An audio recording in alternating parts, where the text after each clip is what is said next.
భాద్రపద మాస పౌర్ణమి నాడు అంటే ఈరోజు రాత్రి సెప్టెంబర్ 7వ తారీఖు ఆదివారం 9:54 నుంచి అర్ధరాత్రి 1:26 వరకు చంద్రగ్రహణం ఉంటుందండి. ఈ చంద్రగ్రహణం మన భారతదేశం అంతా కనిపిస్తుంది. ఈ చంద్రగ్రహణం శతభిష నక్షత్రం వారు, పూర్వభాద్ర నక్షత్రం వారు చూడకూడదు. ఈ 2 నక్షత్రాల వారికి మాత్రమే దోషంగా చెప్తున్నారు. అయితే గర్భిణీ స్త్రీలు కూడా చూడకూడదు. వీళ్ళు 7:30 లోపే భోజనం చేసేయాలి. తర్వాత ఏమీ తినకుండా ఉండాలి.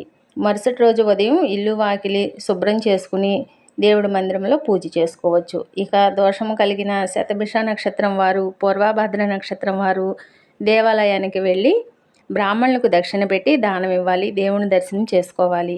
గ్రహణ శాంతులు ఏమైనా ఉంటే చేసుకోవచ్చు. మిగతా ఏ రాశి వారికి ఏ ఇబ్బందులు లేవు అని చెప్తున్నారండి. నాకు తెలిసిన పంతులు గారిని అడిగితే ఇలా చెప్పారు. ఉంటానండి. సబ్స్క్రైబ్ చేయండి, లైక్ చేయండి. Thank you.